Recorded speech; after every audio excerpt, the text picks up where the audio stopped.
Dari, hello. It is Tuesday, November the 2nd, 2021, and this is my no-holds-barred expose review of Google Pixel 4 on the right versus new Google Pixel 6 on the left. And shock horror, the answer might be you're going to keep your Google Pixel 4 phone. So I'm a very happy Google Pixel 4 user, but the Pixel 6 was recently introduced, and my Pixel 4 phone has exhibited a few problems lately. So I was thinking, is this the time to switch and trade up to a superior phone, or should I try and hang on with my Google Pixel 4 for another year? Like I say, the result that I've already come to is that if I can keep my Pixel 4 going, I think it makes a better phone, and this is going to tell you why.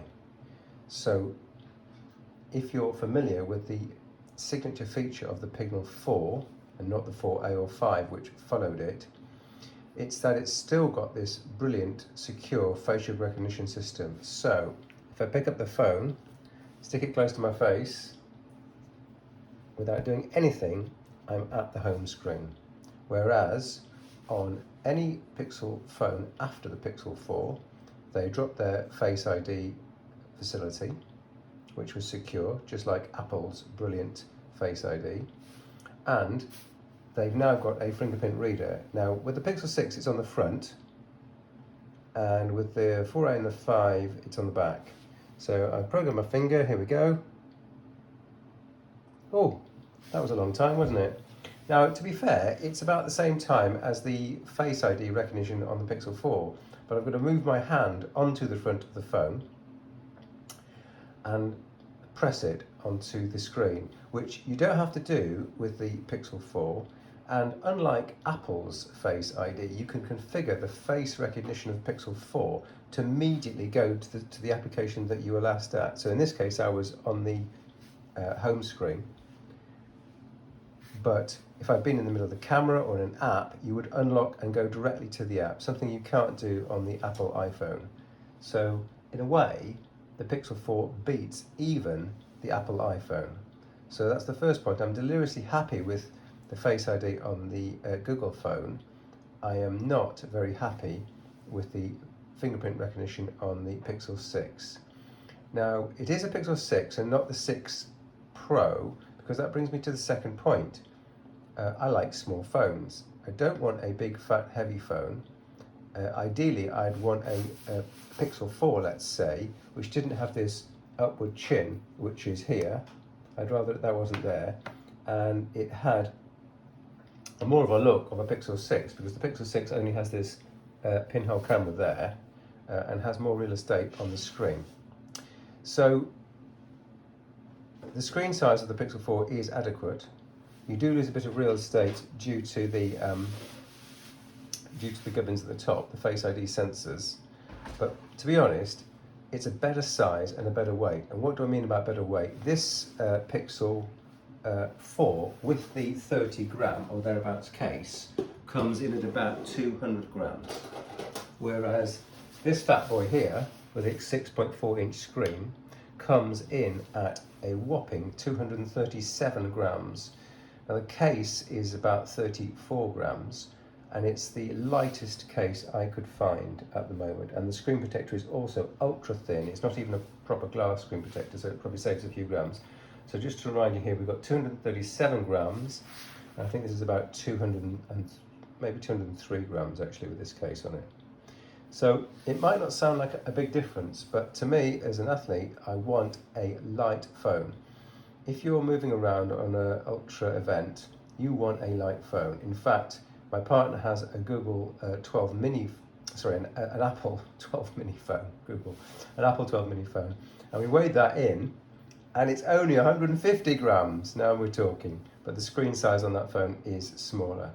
So the two enormous disadvantages of the Pixel 6 phone that you've got to wrestle with are the size and weight, and the lack of Face ID. And for me, they are really important factors. You may not have them as important factors, especially the size and the weight. if you're not almost continuously exercising, you don't have to carry a phone with you all the time, or if you're just ambling down the street, then of course this Pixel 6 is absolutely fine. But believe me, if you're carrying this phone on an ultra event and you want to have something that's small and pocketable and fits into your rucksack, then this phone is going to fit a lot better than this phone. I mean, obviously pocket sizes have increased. Like I said, the third factor, which is disappointing, but maybe it's going to get better with time, is the fingerprint reader. And numerous other people have said that this optical sensor, it's not like the ultrasonic sensor on some phones, is very slow. I don't think I've seen a review which says that the Pixel 6 is any better. And by the way, the 6 Pro is obviously a much bigger, even heavier phone. So there's no way I'd be ordering that. And of course, the Pixel 6 Pro in the UK is £900 and the Pixel 6 is £600. Which brings me on to price. This guy is £600. This guy, if you buy it refurbished, is about £300, absolutely max. So you can get 2 of these for one of those, and that's if you just go into the Amazon store.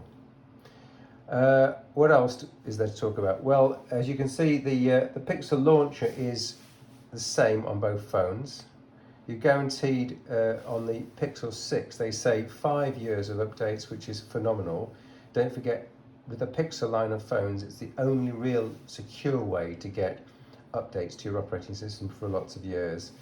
In the Android marketplace, the dirty secret is that manufacturers don't make much of an effort to put the latest operating system onto their older phones. They've got a better solution, which is for you to buy their latest phone.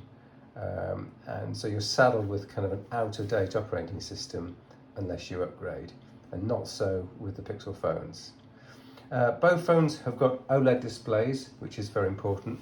Both phones have got 90 Hertz. Again, I really struggle to see the difference. I'd love to do a blind test with someone who claims they can see the difference.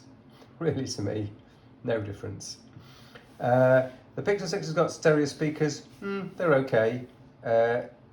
I don't tend to be sort of travel-like and walk down the street listening to my phone.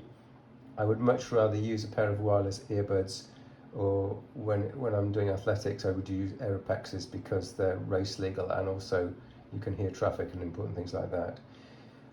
The Pixel 6 is IP68 water resistant. This phone I know is not water resistant because I spent a wet weekend this last weekend and I have partially broken the phone because for the first time ever, and I mean in the first time in 2 years, I took it on a half day out without its waterproof bag. And I was in Wales and I think I've broken the charging facility, the USB charging facility, so I'm down to wireless charging. So I might be forced to get a new Pixel 4 or stay with this Pixel 6. We'll talk about that offline. The scores in terms of performance. Don't forget, this has got a Snapdragon 855 and it's bloody fast. I think someone's done a benchmark of the graphics, and the graphics capability of this phone, not that I use to play games, is very similar to this phone. The performance of the phone, of the Pixel 4 and the Pixel 6, I would challenge you to find any non-gaming application where you would ever notice the difference. Really, this is a super fast phone. As most people know, it's faster than the 4A and faster than the 5. So this phone is a 2-year-old phone, way fast phone. If you're coming from Pixel 5, okay, you've got something to improve on, you've got the Pixel 6. But if you're coming from Pixel 4, well, not so sure. The Pixel 6 has 5G, the Pixel 4 does not have 5G networking.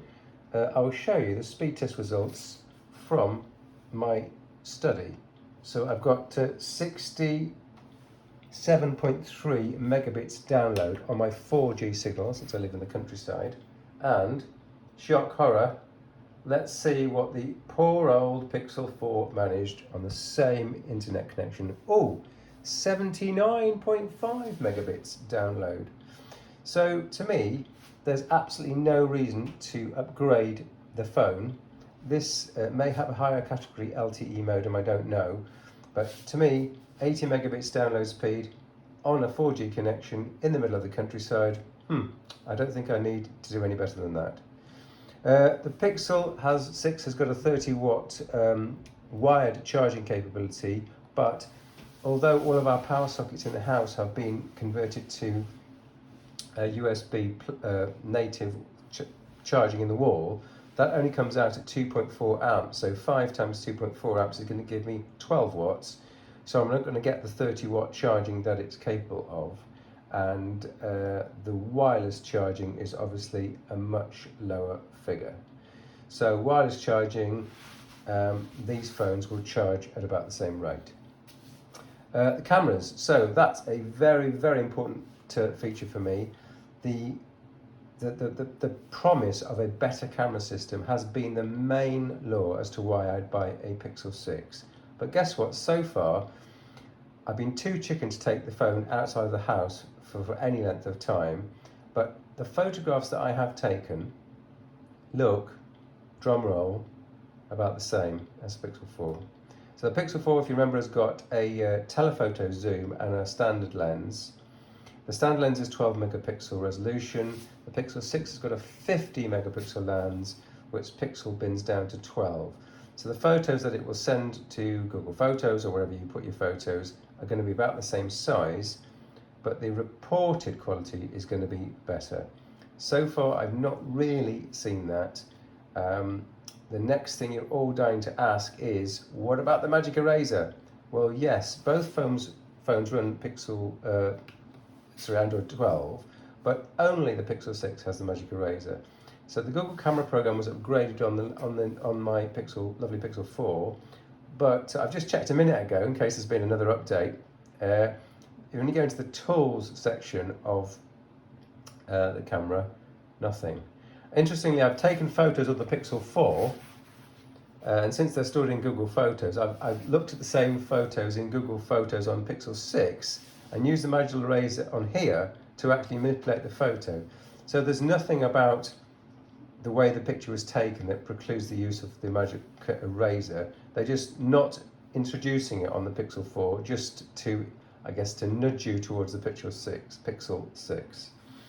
The telephone, so on this camera you've got a standard lens and a wide lens on the back, and I really wish they'd kept a telephoto lens, because for me, I can always use the panorama feature to get a wide wide shot, but a hardware zoom lens would be handy on a phone because I'm always wanting to zoom in on things.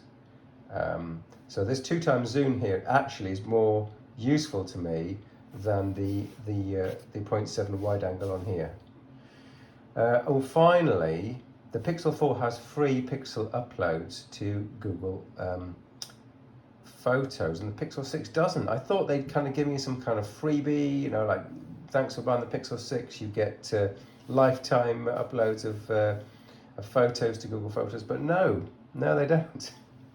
So it's most depressing. So what have we got? We've got a bigger phone. I'd say the speed is not that different.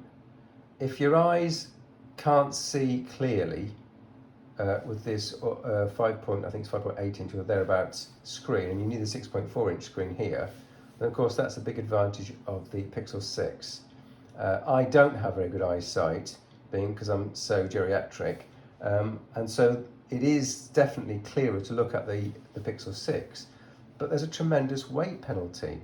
Again, on athletic events, on races, I don't think I can carry this phone. It's going to be heavier. If I do a short race, every gram counts literally, and I'm carrying here, more than an extra 10%. I could spend that to 30-40 grams on an extra energy gel or something like that. So why would I go Pixel 6? Well, my Pixel 4 is seemingly on its last legs after that weekend of unlucky USB corruption on the phone. I think that's about the only reason.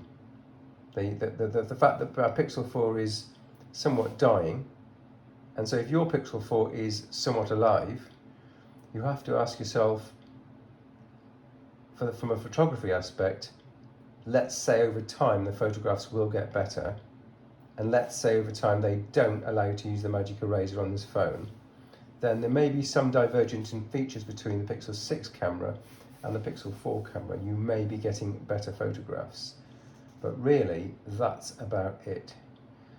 So I hope you enjoyed that 15-minute review. You may need to watch this space or watch our simplification site website, because there may shortly be a Pixel 6 for sale quite cheaply. Thanks for watching, Jerry.